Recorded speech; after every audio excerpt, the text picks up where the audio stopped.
అందరికీ వందనములు.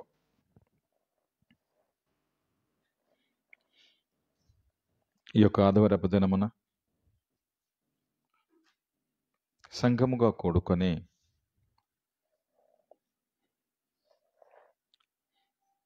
రొట్టె ద్రాక్షరసంలో పాల పంపులు పొందుతూ ఇంకా మనము ఆయన పరిచర్యలో ఆయన పనిలో ఎలా ఉండాలనేటువంటి విషయాలు నేర్చుకుంటూ ముందుకు సాగుతూ ఉన్నాం.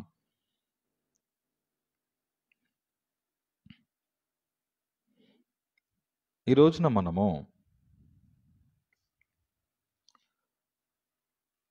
ఒక టాపిక్ని గురించి మనం మాట్లాడుకుందాం. ఒక మంచి విషయాన్ని ప్రతి ఆదివారం మాట్లాడుకుంటూ ఉన్నాం. ఆయన ఈరోజు కూడా మనము మాట్లాడుకుందాం. నిన్నటి రాత్రి గల సమయంలో నాకు మైనాబాద్ మండలంలో ఈ యొక్క సేవకులందరూ గ్యాదర్ అయ్యి వాక్యానికి ఆహ్వానించారు. వెళ్ళి దేవుని మాటలు అందించడం జరిగింది. అయితే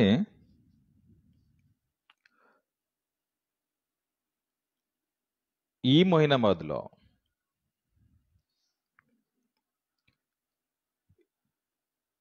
దేవుని పనిలో ఉంటున్నామని పాస్టర్స్గా పిలువబడుతున్న వారందరూ ఏం జరిగింది అంటే రెండుగా విడిపోయారు. పాస్టర్స్ ఒక టీముగా ఉన్న వీళ్ళందరూ రెండుగా విడిపోయారు. రెండుగా ఎలా విడిపోయారు అని అంటే, కొంతమంది మేము ఫుల్ టైం సేవ చేస్తున్నాము, వాళ్ళేమో పని చేసుకుంటూ సేవ చేస్తున్నారు, కాబట్టి మనమందరం ఫుల్ టైం సేవకులము, వాళ్ళేమో పార్ట్ టైం సేవకులు, మన గుంపు వేరు వాళ్ళ గుంపు వేరు అని వాళ్ళని వీళ్ళంతా చులకనగా చూశారు. ఇక్కడ రన్న కనబట్టట్టు వాళ్ళను చులకనగా చూశారు.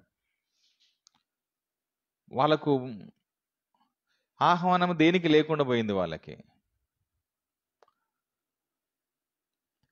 ఒకరోజు నేను కలిసి పనిలో ఉండండి, దేవుని మాటలు చెప్పడానికి ఇదంతా అవసరం లేదు, తతంగాలు అక్కర్లేదని చెప్పినా వినకుండా స్వార్థపూరితంగా ఒకడు ప్రెసిడెంట్ కావాలని, సెక్రటరీ కావాలని, ఇలా ఎవడి స్వార్థాలకు వారుగా విడిపోయి వీళ్ళని మొత్తానికి పక్కన పెట్టేశారు. వాళ్ళు నిన్న రాత్రికాల సమయంలో నన్ను వాక్యము దేవుని మాటలు అందించటానికి ఆహ్వానించారు. అప్పుడు వీళ్ళతో పంచుకున్నటువంటి టాపిక్ని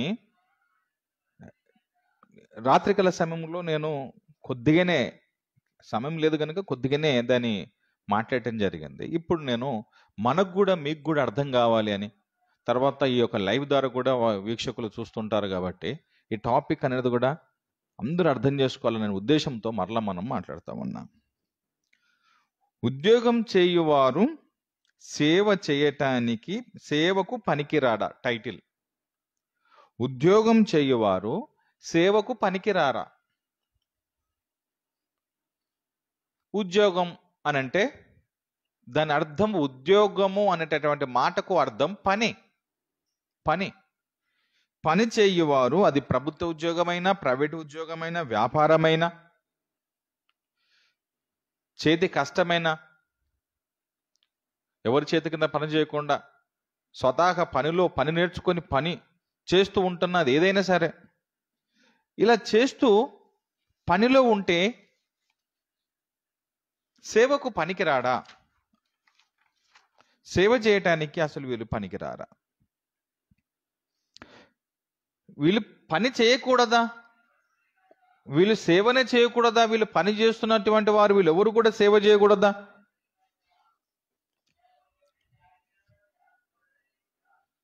అసలు నేను అనే ప్రశ్న ఏంటంటే, పని చెయ్యని వారు ఎవరున్నారు?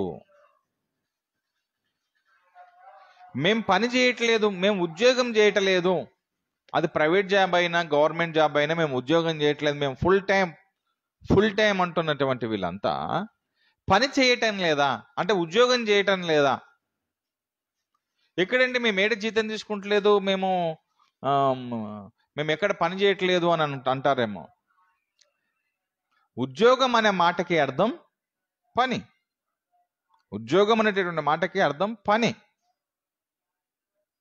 పని ఏదైనా పని అంటే పైసలు తీసుకోవటమే పని. అక్కడ పని చేస్తే పైసలు వచ్చేదే పని అనుకుంటే పొరపాటు. పని ఏ పనైనా, పని ఏదైనా ఉద్యోగం. నువ్వు అది చేయటం లేదా?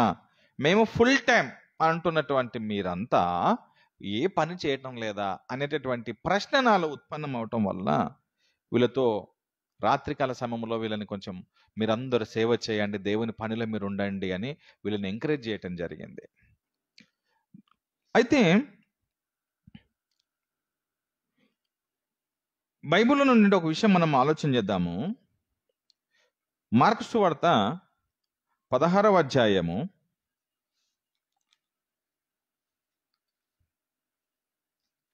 14 నుండి మనం చూడగలిగితే, పిమ్మట భోజనానికి కూర్చున్నప్పుడు ప్రభువు వారికి ప్రత్యక్షమై తాను మరణం నుండి లేచిన తర్వాత వాళ్ళు నమ్మలేదు. శిష్యులు నమ్మనందున వారికి ఉన్నటువంటి అపనమ్మకం నిమిత్తము వారిని గద్దించాడు ఆయన. ఏంది మీరు నాతో ఇన్ని రోజులు ఉన్నారు, నన్ను మీరు నమ్మటం లేదని ఆయన వారిని గద్దించారు. రైట్. మరియు మీరేం చేయాలి తెలుసండి? మీరు లోకానికి వెళ్ళిపోయి సర్వ సృష్టికి సువార్తను ప్రకటించండి. మీరంతా మంచి సువార్త, సర్వ సృష్టికి ఏం ప్రకటించాలి? సువార్త. అంటే మంచి వార్త, మంచి వార్తను ప్రకటించండి అని అన్నాడు. Okay, continue. అప్పుడు ఏం చేయాలి? మీరు ప్రకటిస్తారు కదా. ప్రకటించిన మీరు చెప్పిన మాటల్ని ఎవరైతే నమ్ముతారో ఆ నమ్మిన వారందరూ బాప్తిస్మం తీసుకుంటారు. నమ్మి బాప్తిస్మము పొందినవాడు రక్షింపబడతాడు అని అన్నాడు. నమ్మని వానికి శిక్ష విధింపబడుతుంది అని అన్నాడు. చాలు, మీరు వెళ్ళి పని చేయండి. ఈ సర్వలోకానికి వెళ్ళి సర్వ సృష్టికి సువార్తను ప్రకటించండి. ఎంత మంచి మాట. అంతేకాదు, ఏం చేయాలి? మీరు బాప్తిస్మాలు కూడా ఇవ్వండి అని అన్నాడు. మీరు మత్తయి సువార్త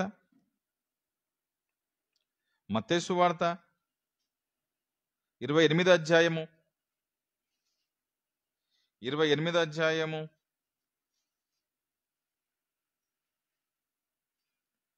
16 నుండి చూడండి.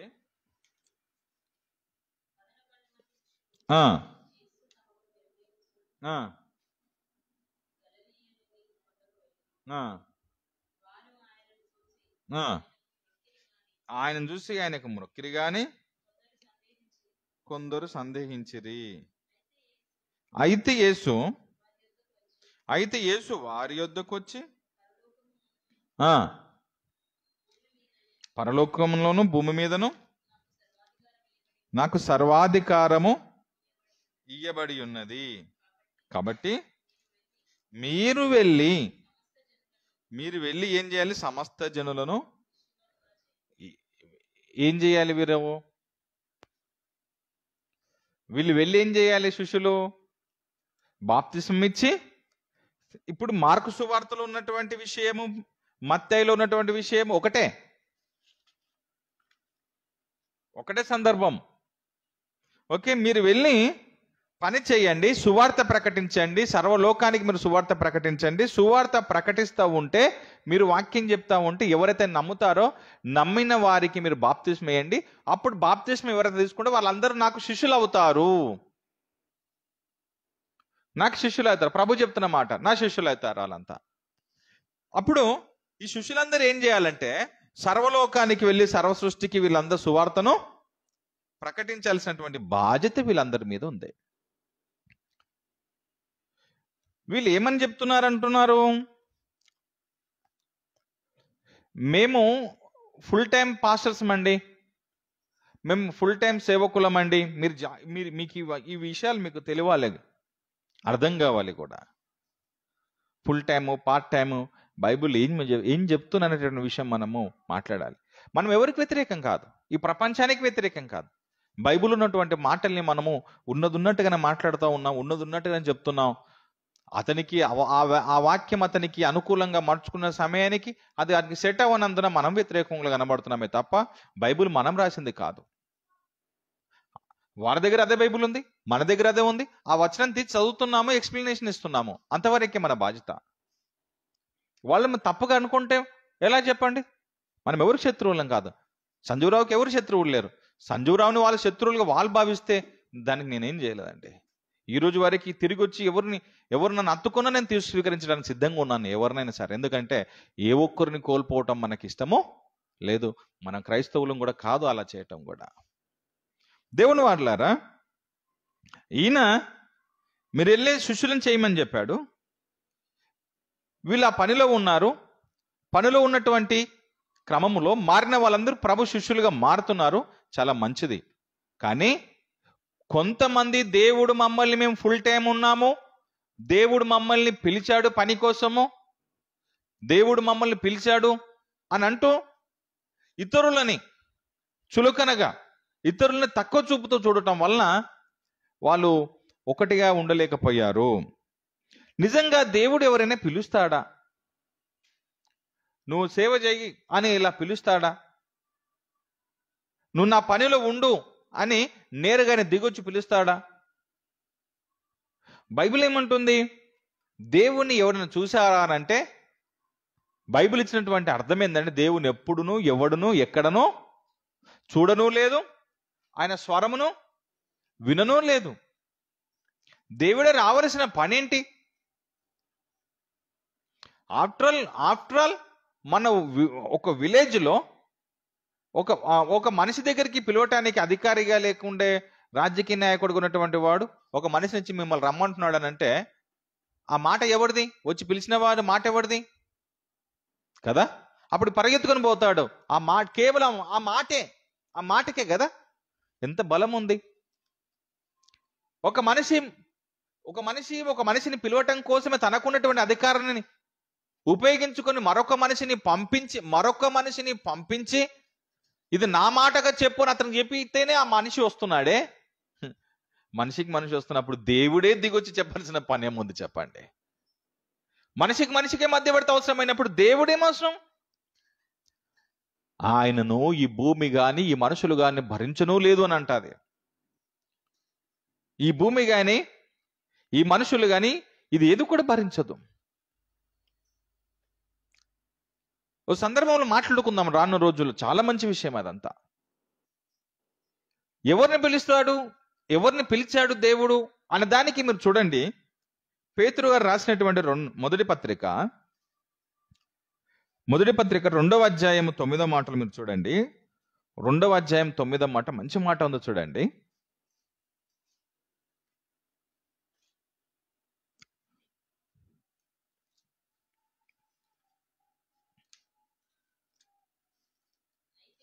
అయితే మీరు చీకటిలో నుండి ఆశ్చర్యకరమైన తన వెలుగులోనికి అయితే మీరు చీకటి నుండి ఆశ్చర్యకరమైన తన వెలుగులోనికి ఎక్కడి నుండి పిలిచాడట? ఈ మాట చాలా ఎంత బాగుంది చూడండి మిత్రులారా. ఎవరు పిలిచారు? వాక్యం చెప్తుంది, ఇదిగో మిమ్మల్ని చీకటి నుండి ఆశ్చర్యకరమైన తన వెలుగులోనికి దేవుడు మిమ్మల్ని పిలిచెను. ఎక్కడి నుండి పిలిచాడు?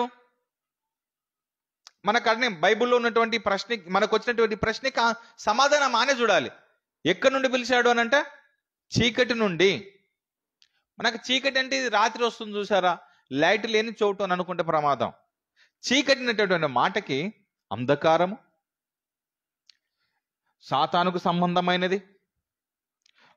దీని నుండి మీకు ఇదే ఈ పేజీ ఇలానే పెట్టుకోండి, మీరు అక్కడనే పెట్టుకొని మళ్ళీ వద్దాం అక్కడికి. అపోస్తల కార్యములు 26:18 మీరు చూడండి. అపోస్తల కార్యములు 26:18 మీరు చూడండి. 26:18.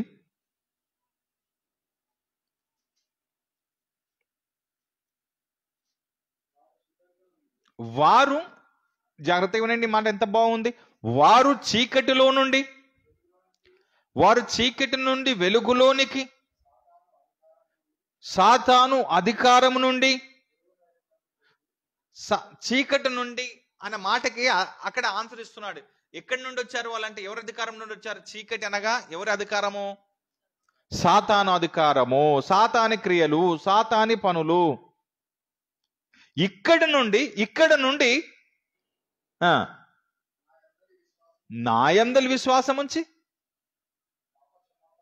పాపక్షమాపణను,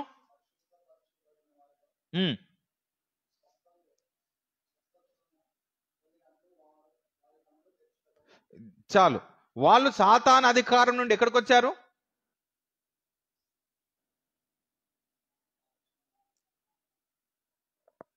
మరల చదువు అక్కడ నుండి. నాయందు విశ్వాసముల చేత పైనుండి సాతాను అధికారం పైన.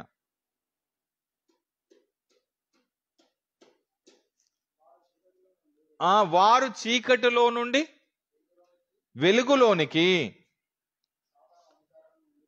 అనగా చీకటి అన్నదానికి మీనింగ్ సాతాను అధికారము నుండి దేవుని వైపునకు. ఈ పదం కావాలి నాకు, దేవుని వైపునకు. అనగా ఎక్కడి నుండి?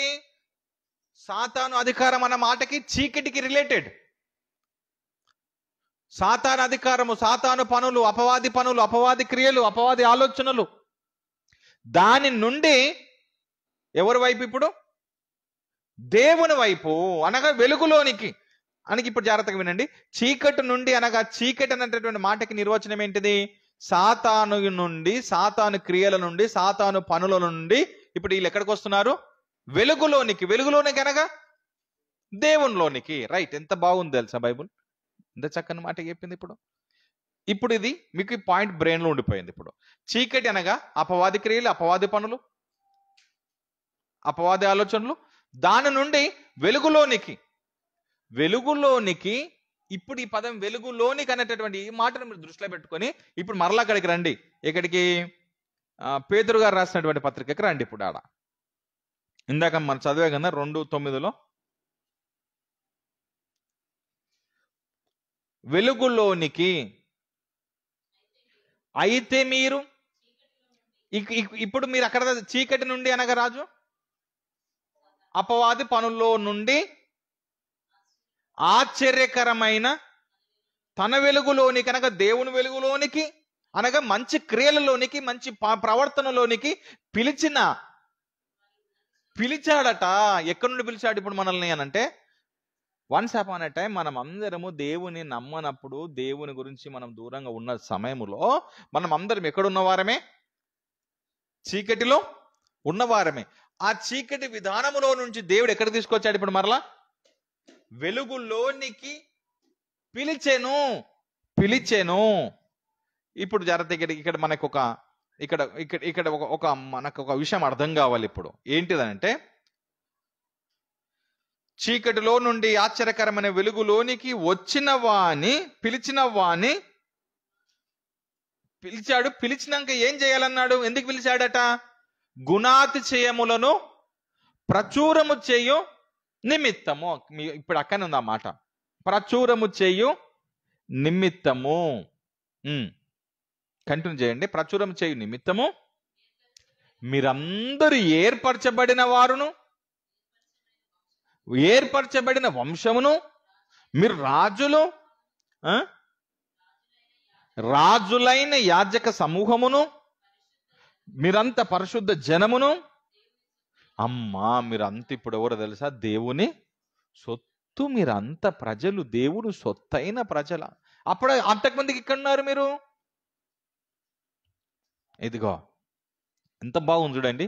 మీరు వెళ్ళి ఏం చేయాలి? మీరు వెళ్ళి ఏం చేయాలి తెలుసా అండి? సర్వలోకానికి వెళ్ళి సర్వ సృష్టికి మీరు సువార్తను చెప్పండి. చెప్పి మీరు ఏం చేయాలి తెలుసండి? ఎవరైతే నమ్ముతారో నమ్మిన వానికి మీరు బాప్తిస్మము ఇవ్వండి. అనగా బాప్తిస్మం ఎందుకు ఇస్తున్నాడు అని అంటే, చీకటిలో నుండి వెలుగులోనికి వస్తున్నాడు. ఇప్పుడు అబ్బా వెరీ గుడ్, ప్రకటించారు, పిలిచాడు. ఎలా పిలిచాడు? ఇప్పుడు ఎలా పిలిచాడు?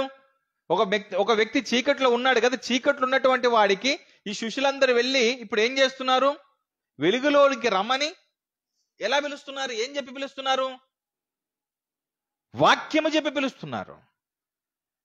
వాక్యము చెప్తున్నారు. వాళ్ళు చెప్పటం వలన వాళ్ళు ఏం చేశారు తెలుసండి? మారు మనసు కలిగిన వారై మాకును బాప్తిస్మం ఇవ్వండి అని వారు వచ్చారు.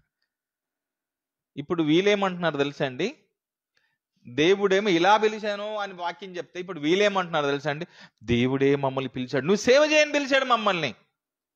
నేను పడుకున్నాను రాత్రి, ఆయన నా దగ్గరకు వచ్చాడు, తల దగ్గర నిలబడి, రాజు నువ్వు లేవు, నా పని చేయవా, నువ్వు సేవ చేయవా అని పిలిచాడు. ఇది ఎంత విడ్డూరం, ఎంత ఆశ్చర్యము. కానీ బైబిల్ ఏమంటుంది? సువార్త ప్రకటన వలన, సువార్త పరిచర్య వలన చీకటిలో నుంచి వాడు ఆశ్చర్యకరమైన దేవుని వెలుగులోనికి వచ్చేశాడు. వచ్చిన ఇతడు ఏం చేయాలి తెలుసా? వచ్చిన మీరందరూను, వచ్చిన మనం అందరమును ఏం ప్రకటించాలి? ఇప్పుడు దేవుని గుణాతిశయములను ప్రచురం చేయాలి. ఎవరు ప్రచురం చేయాలి? ఇప్పుడు వెలుగులోనికి వచ్చిన ప్రతివాడు ప్రకటించాలి. ఇప్పుడు వెలుగులోనికి వచ్చిన ప్రతివాడు ప్రకటించాలి. ఇప్పుడు వెలుగులోనికి వచ్చినటువంటి ప్రతివాడి అన్న మాటకిలో కేవలం కాపరి అనగా వాక్యం చెప్తున్నటువంటి సంఘ కాపరో, పాస్టరో అని, రెవరెండ్లో, బిషప్, 62 22 పిలువబడుతున్న వీళ్ళు మాత్రమే పిలువబడిన వారా? సంఘానికి వచ్చే విశ్వాసులందరూ కూడా పిలువబడిన వారా? ఎవ్రీవన్, ప్రతి ఒక్కరు పిలువబడిన వారే. సువార్త వలన ప్రతి ఒక్కరు పిలువబడిన వారే. పిలువబడిన వీరందరూ ఇప్పుడు ఏం చేయాలి? ప్రకటించాలి. నువ్వు ప్రత్యేకంగా నువ్వెట్లా పిలువబడ్డావు చెప్పాలి. నువ్వు ప్రత్యేకంగా నువ్వెట్లా పిలువబడ్డావు? దేవుడు మమ్మల్ని పిలిచానని జబ్బులు జరుస్తున్నారు. ఎలా పిలుస్తున్నాడు? కేవలము వాక్యం వలన మాత్రమే. వాక్యం వలన వచ్చినటువంటి మనమందరం కూడాను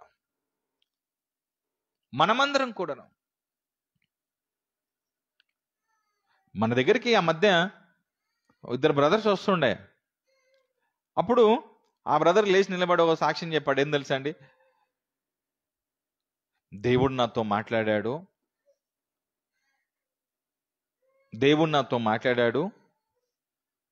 నా పేరు యేసు అని నువ్వు పెట్టుకొని నాకు చెప్పాడు, నా పేరు నువ్వు పెట్టుకొని చెప్పాడు, కాబట్టి నేను యేసు ప్రభు పేరే పెట్టుకున్నాను అని అన్నాడు. మన దగ్గరకు వచ్చి వాక్యము బాగా ఫలించటం వలన అతడు ఏం చెప్పాడు తెలుసా అండి? నేను చెప్పింది అబద్ధ సాక్ష్యం అన్నాడు. ఇక్కడనే అబద్ధ సాక్ష్యం చెప్పాను నేను అన్నాడు. ఎందుకు అబద్ధ సాక్ష్యం చెప్పావు అని అంటే, అతనిలో ఉన్నటువంటి ఒక మార్పు కలిగింది. ఏంటంటే వాక్యము నిజము, వాక్యము అతన్ని సరి చేస్తుంది. అతడు అన్నాడు, నా గొప్ప కోసము, నా మెప్పు కోసము అందరూ దేవుడు పిలిచాడని మోషే, దావీదు, పౌలు ఇలా పేర్లు పెట్టుకుంటుంటే ఏకంగా యేసుప్రభు పేరు పెట్టుకుంటే నాకు ఎక్కువ రెస్పెక్ట్ ఇస్తారు అనుకున్నాను, యేసు అని పెట్టేసుకున్నాను అని అన్నాడు. ఇలాంటి కార్యక్రమాలు ఏముండవు, ఇలాంటివి ఏం జరగవు. కేవలము వాక్య పరిచర్య వలన పిలువబడ్డారు. నేను అనుకుంటాను, రాజు కంటే నాస్తికుడు ఎవరు ఉంటారేమని అనుకుంటాను నేను. రాజు కంటే నాస్తికుడు ఇంకోడు ఉంటాడు? దేవుడే లేడనేటువంటి వ్యక్తి మన ముందల్లే కూర్చున్నాడు. దేవుడే లేడనేటువంటి వ్యక్తి మన ముందల్లే కూర్చున్నాడు. పోలీస్ స్టేషన్ల వరకు వెళ్ళాడు. లేడన్న పక్షాన తన వాదన వినిపించాడు. ఏ రోజు కూడా రాజు నాకు దేవుడు వచ్చి కనబడి నన్ను ఇట్లా సరి చేశాడు, నేను ఉన్నాను అని నాకు చెప్పాడని ఏ రోజు కూడా మాట్లాడలే. కేవలం మనం మాట్లాడుతున్నాం చూసా విషయాలు, ఫ్యాక్ట్, నిజాలు. ఈ విషయాలు నిజాలు మాట్లాడుతున్నప్పుడు ఏమైతే తెలుసా అండి, అది మనసుకు తగిలినప్పుడు, వాస్తవం అనేది అర్థమైనప్పుడు, నిజమే ఇది కరెక్ట్ అనేటటువంటి విషయానికి వచ్చిన మనిషి ఏమైపోతాడంటే వెలుగులోనికి వచ్చేస్తాడు. ఓహో, అంటే నేను ఇది ఫ్యాక్ట్ అనుకున్నాను, ఇది ఫ్యాక్ట్ కాదు. మరి ఈ భూమి, నింగి, నేల, నిప్పు, ఈ పంచభూతాలను పిలువబడుతున్నాయి, ఇవన్నీ ఎవరి ద్వారా ఒక ద్వారా మ్యానుఫ్యాక్చర్ కావాలి, ఎవరి ద్వారా ఒక ద్వారా రెడీ కావాలి. మరి ఎలా వచ్చాయి? తనకు తానేగా. ఎలా కలిగింది? బిగ్ బ్యాంగ్ థియరీ అంటే, బిగ్ బ్యాంగ్ అంటే ఒక విస్ఫోటనం జరిగింది, బ్లాస్ట్ జరిగింది. బ్లాస్ట్ వల్ల ఈ విశ్వం వచ్చింది అనేటటువంటి సైన్స్ కి, బ్లాస్ట్ జరిగితే ఏం జరుగుతుంది? చెల్లా చెదురుగా పడిపోతాయి అంతా. ఒక బ్లాస్ట్ మీద పెట్టి చూడండి, ఒక చిన్న ఈ దీపావళి కదా మనం ఈ మధ్య చూశారు కదా, చెల్ల చెదురైపోయినాయి. మరి ఈ విశ్వము చెల్ల చెదురుగా ఆర్డర్లు ఎట్లా ఫామ్ అవుతుంది బ్లాస్ట్ జరిగితే? నీ మాట నీకే చెప్తున్నాను, సైన్స్కే నీ మాట నీకే చెప్తున్నాను. బ్లాస్ట్ జరిగితే ఆర్డర్లు ఎట్లా ఫామ్ అవుతుంది నువ్వు చెప్పాలి. అది కాదు, దేవుని వలన కలిగినవన్నీ. ఆ దేవుడే కనబడడు. కనబడని దేవుని గురించి ఎందుకు నీ తపన? నీ ప్రవర్తన, నీ విధానమును మార్చుకొని ఆయన గురించి, ఆయన కోసం నువ్వు బ్రతికితే సరిపోతుంది కదా. ఎనఫ్. మన పరిధి ఎంత ఉందో ఆ పరిధి వరకు మనం ఆయన గురించి ఆలోచన చేసి ముందుకు సాగిపోతే సరిపోతుంది కదా. ఎనఫ్.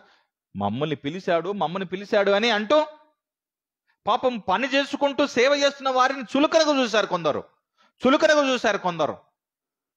బీఫాక్ట్ నిజమే చెప్తున్నాను నేను. నా మనసు చాలా బాధపడింది.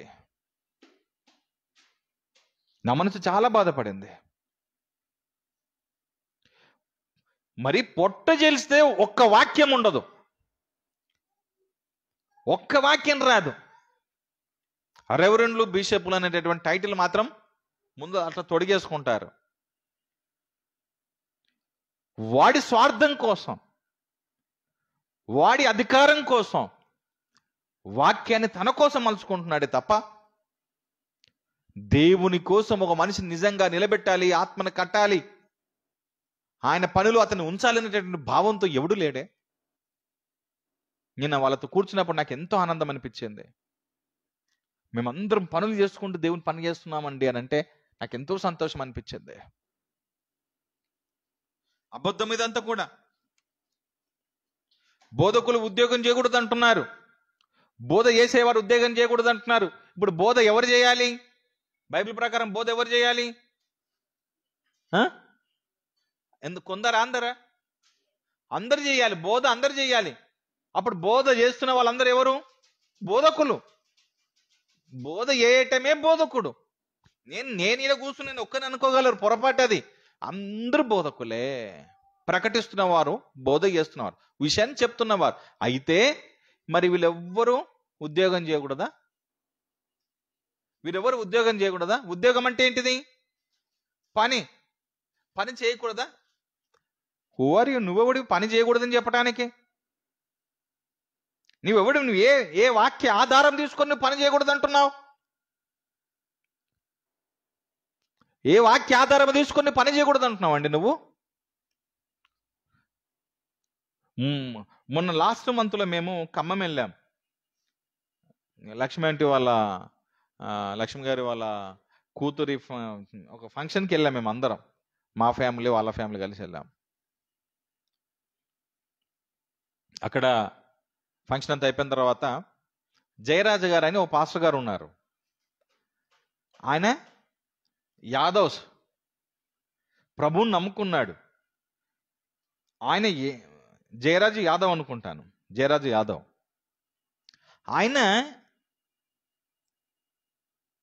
వీళ్ళేమో వాల్మీకిలో బోయ, ఎవరు లక్ష్మి అంటే వాళ్ళు, వీళ్ళంతా బోయ వాళ్ళు. వీళ్ళంతా అంటే అలా పిలుచుకుంటుంటారండి, బైబిల్ ప్రకారం ఏం లేదు కానీ అలా పిలుచుకుంటుంటారు. అయితే ఆ వ్యక్తి ఉదయం లేచి బట్టలు అమ్ముతూ తన బైక్ మీద అన్ని బట్టలు వేసుకొని, టవల్స్, అండర్వేర్స్, బనియన్స్, ఇలాంటి క్లాత్స్ అన్ని పెట్టుకొని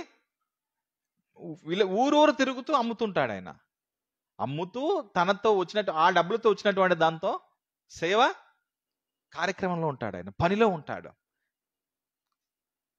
నాకు చాలా ఆనందం అనిపించింది అతను చూస్తే, చాలా సంతోషం. జయరాజు గారు అని నాకు మనకి ఫేస్బుక్లో కూడా మనకి లైవ్లో వచ్చినప్పుడు కూడా తను కొన్ని కామెంట్స్ పెట్టడం కానీ మనల్ని ఎంకరేజ్ చేయటం కానీ జరుగుతుంటుంది. జయరాజ్ గారు అని, అయ్యా నువ్వు ఇలా చేయటం మంచిది కాదు అని అన్నాం అనుకోండి, అతనికి మళ్ళీ జీవనోపాధి ఎలా, పరిస్థితులు ఎలా, కుటుంబ పోషణ ఎలా? బైబిల్ ఏమంటుందో తెలుసా? బైబిల్ ఏమంటుంది తెలుసండి?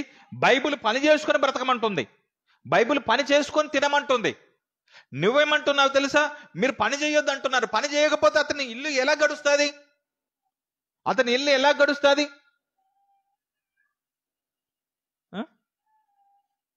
పాపం ఆయన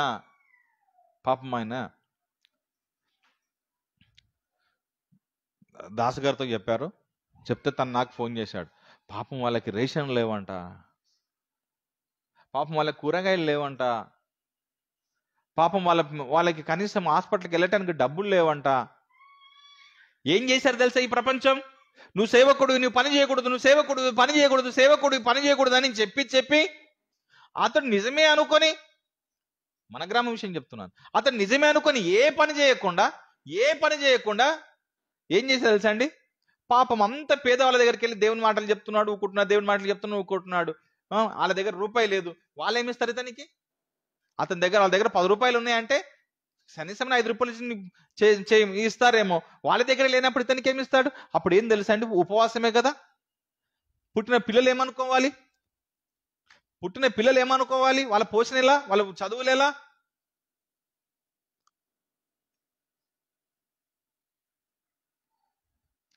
పాపం నేటికి ఈ రోజుకి కూడా ఇదే పేదరికంలో అదే పరిస్థితిలో అతను మగ్గుతున్నాడు. ఎంత బాధ! ఎవరు చెప్పారు? అతని కంటే ముందు వచ్చిన తరం చెడు విషయాలు నెప్పేసింది, ఇలా మాట్లాడేసేసింది. నీకు అన్ని పుష్కలంగా ఉన్నప్పుడు, నీకు అన్ని పుష్కలంగా ఉన్నాయంటే నో ప్రాబ్లం, తప్పేం లేదు. పనిలో ఉండు, చేసుకోకు, సువార్త పని ఉండు. నీకు అన్ని ఆర్థికంగా బాగున్నప్పుడు ఏం చేస్తావు? నీకు ఆర్థిక పరిస్థితులు బాగలేనప్పుడు నువ్వు పని చేసుకోవాల్సిందే.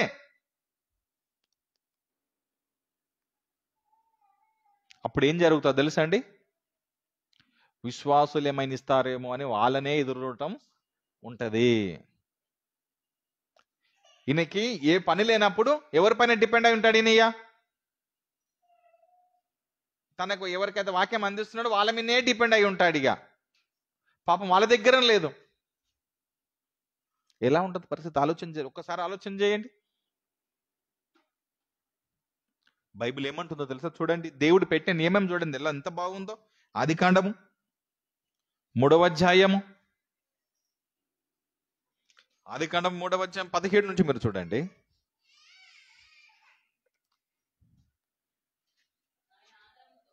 ఆయన ఆదాముతో నీవు ఉన్నావు కదా, ఆదాము నీవు నీ భార్య మాట విని తినవద్దని నేను నీకు ఆజ్ఞాపించిన వృక్ష ఫలాలను తిన్నావు గనక నీ నిమిత్తము నేల శపించబడింది. నువ్వేం చేయాలి తెలుసా? నేల శపించబడింది గనక ప్రయాసముతో నీ బ్రతుకు దినములన్నీయు నువ్వు దాని పంట తినాలి. ఎన్ని రోజులు తినాలట?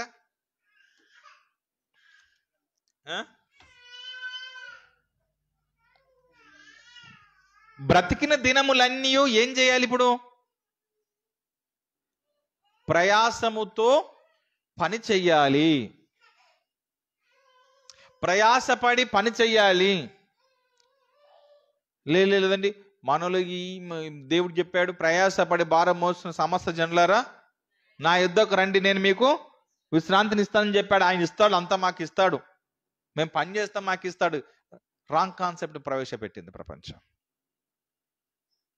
అది కూడా మాట్లాడతాను నేను. చెమట కార్చి ఆహారం తిందు అని దేవుడు ఆజ్ఞాపించాడు, పని పెట్టాడు, ఉద్యోగం ఇచ్చాడు. ఇప్పుడు ఉద్యోగం చేయాలి. నువ్వు ఉద్యోగం ఏంటి తెలుసా? నీకు ఆహారం రావాలంటే నువ్వేం చేయాలి? ఆహారం రావాలంటే నువ్వు కష్టపడాలి. కష్టపడి పని చేస్తేనే నీకు ఆహారం వస్తుంది. ఈ నియమం పెట్టింది ఎవరు? ఇప్పుడు ఈ పద్ధతిని ప్రవేశపెట్టింది ఎవరు? దేవుడే కదా. మీరు పని చేసుకొని తినాలి అన్నాడు, కష్టపడి ప్రయాసపడి. అది కూడా ప్రయాసం ఉండాలి. పనిలో ఏముండాలి? ప్రయాసం ఉండాలి, కష్టం ఉండాలి. కష్టపడి పని చేస్తే నీకు ఆహారం దక్కుతుంది, ఆహారం వస్తుంది అని చెప్పాడు ఆయన. ఇప్పుడు దేవుడు పెట్టిన నియమానికి వ్యతిరేకంగా మీరు పనే చేయొద్దంటుంది ఈ లోకం. మేము ఫుల్ టైం పాస్టర్స్, మేము ఫుల్ టైం సేవకులు అంటున్న వాళ్ళు ఏమంటున్నారు? మీరు పని చేయొద్దు అంటున్నారు. బైబిల్ ఏమంటుంది? పని చేయమని బైబిల్ అంటుంది. పని చేయకపోతే ఏం జరుగుతుందో తెలుసండి? పని చేయకపోతే ఉదయం లేచింది మొదలుకొని సాయంకాలం వరకు ఎట్లుంటుంది తెలుసా అండి? సేవకుని పరిస్థితి ఎట్లా ఉంటుందంటే, మా ఇంటికి వస్తే ఏం చేస్తారు, మీ ఇంటికి వస్తే ఏమి ఇస్తారు, ఎట్లా అన్నదాని మీద డిపెండ్ అయి ఉంటుంది అంతా. అంటే నేను ఇక్కడ ఏమంటున్నానంటే, నీవు ఫుల్ టైంగా అంటే ఫుల్ టైం పార్ట్ టైం అనేది ఏం లేదు. అందరం పనిలో ఉన్నాం, పని చేస్తున్నాం. నీకు తోచిన పని నువ్వు పని చేసుకుంటూ ప్రకటించు, తప్పేమీ లేదు. కానీ ఇంకొక వ్యక్తిని నువ్వు కించపరచడం వల్లనే ప్రమాదం జరుగుతుంది. ప్రసంగి గ్రంథము 2వ అధ్యాయం 24వ మాట. మిగతాది మనం వచ్చే వారం కంటిన్యూ చేసుకుందాం.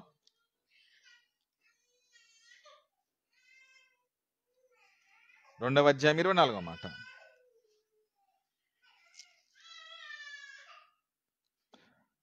అన్నపానములు పుచ్చుకొనుట కంటేను, తన కష్టార్జితము చేత సుఖపడుట కంటేను, నరునికి మేలుకరమైనది ఏదియో లేదు. ఇదియును దేవుని వలన కలుగునదని నేను తెలుసుకొంటిని. ఏంటిది? ఏం తెలుసుకున్నాడంటే, ఇది దేవుని వల్ల కలిగినది అని, దేవుని వల్ల కలుగుతుందని ఏం తెలుసుకున్నాడు అని అంటే, తన కష్టార్జితము చేత సుఖపడుట కంటే నరునికి మేలుకరమైనది ఏదియో. ఎంత బాగుందండి పదము! మేలుకరమైనది ఏమి లేదు. ఏంటిది మేలుకరమైనది? ఏం లేదు అంటున్నాడంటే, పని చేసుకొని సంపాదించుకుంటే దానికి మించిన మేలుకరమైనది ఇంకొకటి లేదు. అబ్బా, వాట్ గ్రేట్ వర్డ్! మంచి మాట చూడండి బైబుల్. అందుకనే జయరాజు గారు పొద్దున్న లేచి వెళ్తాడు. మనం అందరం కూడా ఆయన పనిలో ఉన్నాం. మనం అందరం కూడా పొద్దున్నేసి పని చేసుకుంటూ ఉన్నాం, కష్టపడుతున్నాం. పని చేసుకునే తినాలి.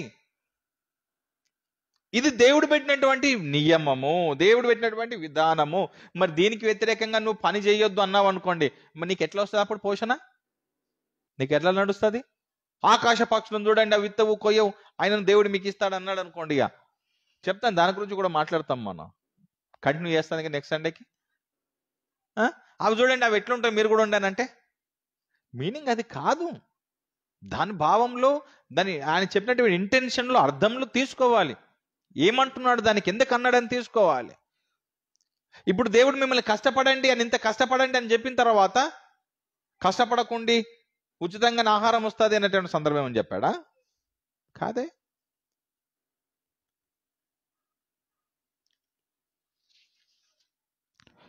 ఉద్యోగం చేయవారు సేవకు పనికి రాడానంటే బరాబర్ సేవకు పనికొస్తాడు. నువ్వు పనికి రావిక. ఎందుకు తెలుసండి? వాక్యానికి వ్యతిరేకంగా నువ్వు చెప్తున్నావు. కార్యక్రమాలు అలానే ఉన్నాయి. అప్పుడు ఏం జరుగుతుందో తెలుసండి? ఒక మీటింగ్ ఏర్పాటు చేశారనుకోండి, ఇతనికి ఇంకెక్కడి నుంచి లాభం లేదు. ఇక ఒక మీటింగ్ ఏర్పాటు చేసేటప్పుడు ఏం జరుగుతుందంటే, ఆ మీటింగ్ 100 రూపాయలు సరిపోతున్నాయి అనుకో, ఇంకా ఇతడు ప్రయత్నం ఏం చేశారు సార్, ఎట్లా పెడుతున్నాం మీటింగు, రాజు మీటింగ్కి నువ్వు టెంట్ వేస్తావా, కార్పెట్లు వేస్తావా, మైకులు పెడతావా, ఓకేనా అని చెప్పేసి ఆ మీటింగ్ కోసం ఇంకా రాజు 100 రూపాయలు ఇస్తాడు, లక్ష్మి గారు ఇంకో 100 రూపాయలు ఇస్తారు. మీటింగ్ సరిపోయేది 100 రూపాయలు అయితే వసలయ్యేటివి ఎన్ని ఉంటాయి తెలుసా?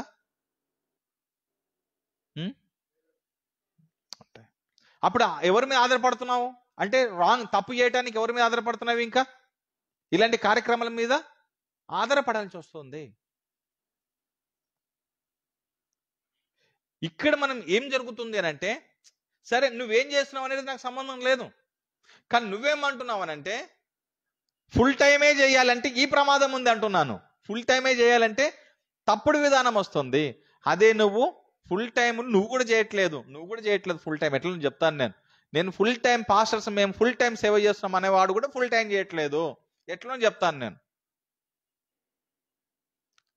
వాక్యం అంటుంది ఒకటి మాత్రం మనం నేర్చుకోవాలి, కష్టపడండి, పని చెయ్యండి, ఆహారం తెచ్చుకొని తినండి. ఇది దేవుడు పెట్టినటువంటి విధానం. కళ్ళు మూసుకుందాం, ప్రార్థన చేసుకుందాం, మిగతాది వచ్చే వారం మాట్లాడుకుందాం.